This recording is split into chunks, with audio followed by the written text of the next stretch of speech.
안녕하십니까. 오늘 그 스마트팜 현황과 농산물 구독 서비스에 대한 오늘 짤막한 강의를 좀 드리려고 하는데요.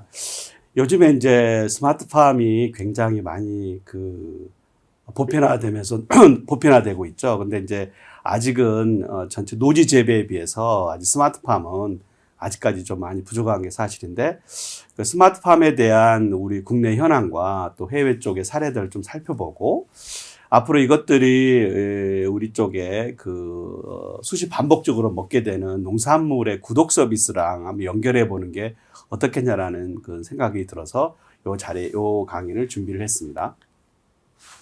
자, 우선은 여러분들 그 스마트팜이라는 게 우리 한국의 농업은 농업의 변천 사람을 들여다볼 필요가 있을 것 같습니다. 우선적으로 한국의 농업은 농업의 세계화라든가 6차 산업 이런 것들에 따라서 아직까지는 이제 부족하긴 한데, 국가적으로 굉장히 스마트팜을 적극적으로 도입하고 있죠.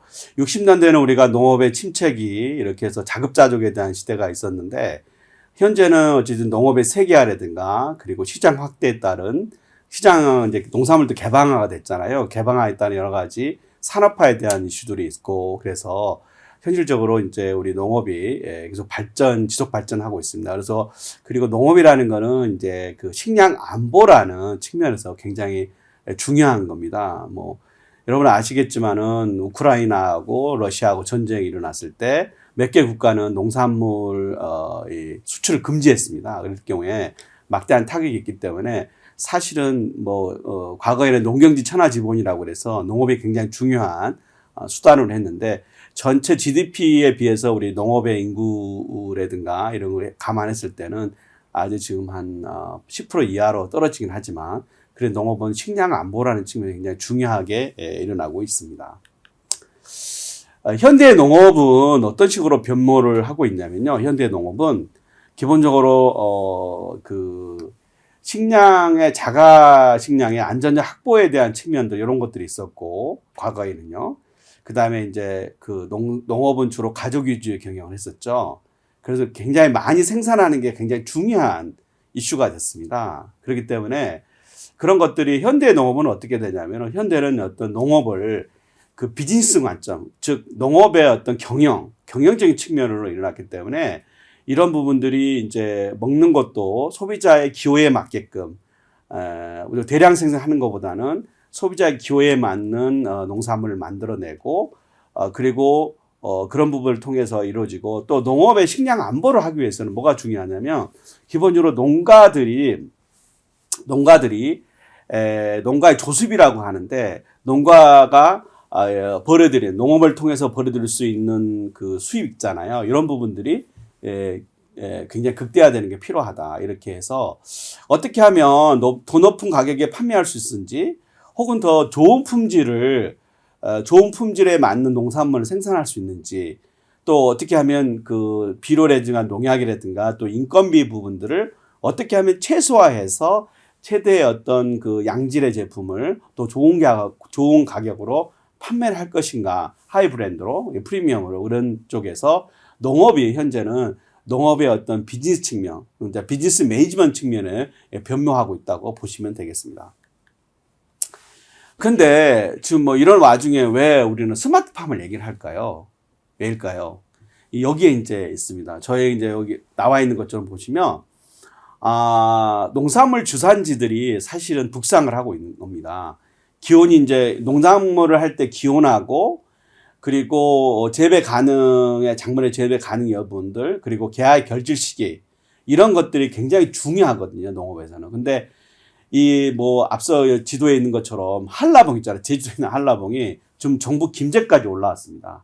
그리고 무화과 있잖아요. 무화과는 주로 전라남도 지역, 섬 지역에서 많이 재배가 되는데, 혹은 전라의 남쪽에 있는 섬 주위, 그 다음에 해안가에서 주로 만들어있는데, 이게 충주까지, 포도는 강원 영월까지, 사과는 포천까지, 경기 북부까지 올라왔습니다. 그래서 포천에 있는 사과가 굉장히 맛있어요. 근데 대구의 사과는 왜 안 되냐면, 기후변화가 너무 심해서 너무 더우니까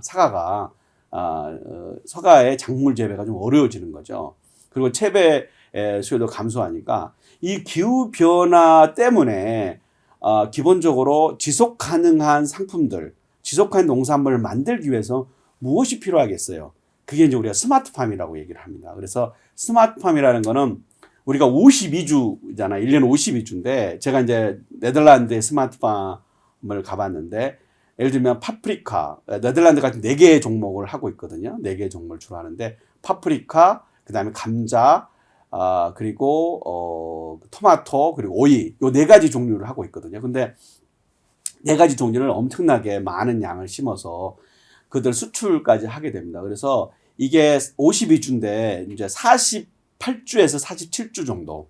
그러니까 한 4, 5주 정도만 이제 재배하고 또 개하고 결실하는 거죠. 그 기간 동안에 다시 재정리하는 작업이 한 4, 5주 정도 일어나고 나머지 한 뭐 7, 8주 정도는 지속적으로 생산하는 거죠. 그래서 엄청난 양이에요.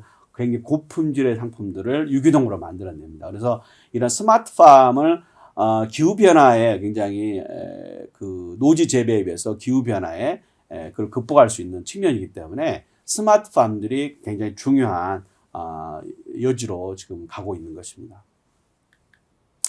스마트팜의 어떤 그럼 주요 유형들이 어떻게 됐을까요? 스마트팜이라는 우리가 기본적으로 스마트팜이라고 스마트팜, 스마트 농업, 스마트팜이라고 우리는 읽고 이해하기는 뭐냐면 스마트팜 is science입니다. science. 그리고 테크놀로지입니다. 그러니까 스마트팜은 우리가 52주에 일어났던 52주에 1년 52주에 지속적으로 생산을 만들어내기 위해서는 거기에 알맞는 ICT, Information Communication Technology 이러한 것들이 갖추어지고 그 안에서 재배가 일어나는 그러니까 스마트팜 그 자체는 우리가 말한 테크놀로지, 사이언스라고 보시면 됩니다. 그러니까 즉 말하면 우리가 노지 재배에서 일어났던 그런 그 재배에서 벗어나서 이런 환경 정보라든가 생육 정보, 재배 정보, 그다음에 토양 정보들을 그 분석하고 만들어서 가장 최적의 부분의 어떤 양분이라든가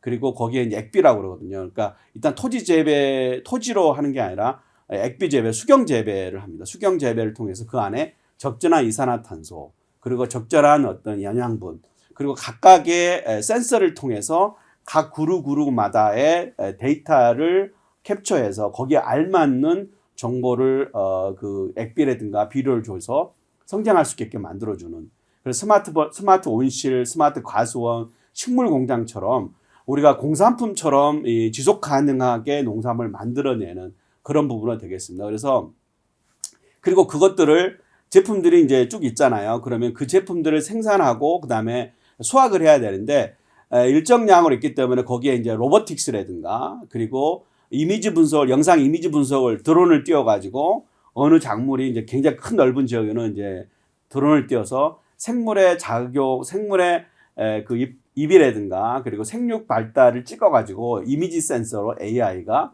체크를 합니다. 그래서 A-20에 있는 그 줄기는 거기에 있는 뭐 토마토다 혹은 뭐 딸기다 이런 것들이 잘 안 되니까 거기에 뭐가 있는지 거기 필요한 것에 대한 치료를 하고 그리고 거기에 알맞는 처치를 하기 때문에 우리가 정밀 농업, Precise Agriculture Industry라고 그러는데 정밀 농업이 가능합니다. 그리고 일손이 부족하잖아요. 그러면은 일손에 맞는 그 수확하고 만들어주는 것도 로보틱스를 통해 가지고 만들어줍니다. 그래서 이러한 것들을 이제 정보들을 전부 다 클라우드로 올려서 그 정보를 분석하고 만들어주는데 이게 스마트팜을 여러분 그냥 농사 쪽, 농업 쪽만 보실 게 아니라 스마트 축사 부분도 똑같이 그 소나 그다음에 돼지 그 양돈하는 거기에 센서를 붙여서 발육 감지도 하고 행동 분석을 통해 가지고 굉장히 만들어가고 있습니다. 그러니까 적절한 처치를 하고 만들어가니까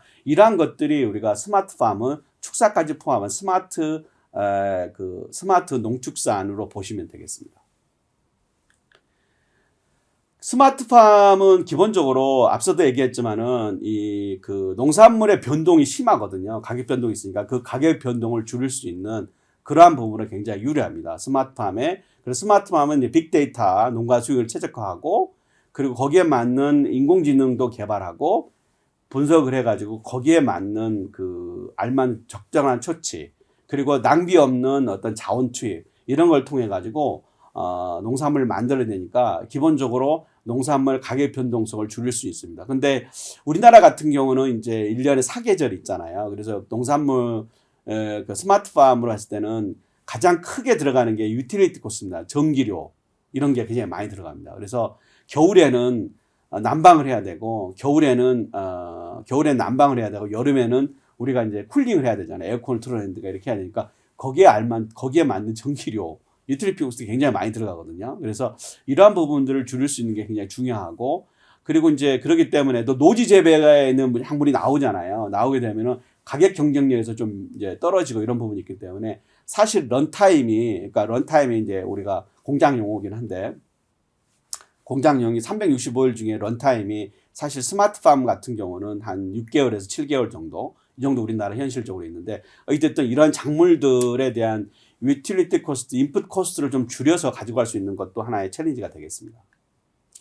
해외 스마트팜을 보시면은 미국 같은 경우는 폐 공장을 활용해 가지고 그 만들어주는 거, 그 다음에 이제 그 네덜란드 같은 경우는 굉장히 큰 스마트 뭐 공장이라고 보시면 되겠습니다. 일본, 중국 등 해가지고 해외에 있는 그 여러 유수의 국가들도 그 스마트팜을 통해 가지고 많이 이제 이러한 변동성을 줄이고 기후 변화에 대처하는 걸로 가고 있고요. 제가 이제 작년에 그러니까 제가 이제 2022년에 10월에 그 몽골을 갔었는데요. 몽골도 우리나라 분이 거기 스마트팜을 만들어 가지고 굉장히 지속적으로 이제 그 채소라든가 이런 공급하면서 만들어 가고 있는 걸 보고 상당히 고무적이라고 생각합니다. 그래서 이게 어찌됐든 이런 이 척박한 땅에서의 스마트팜을 가지고 하는 건 굉장히 중요하게 보여주고 해외 쪽도 굉장히 지속적인 투자가 이루어지고 있습니다.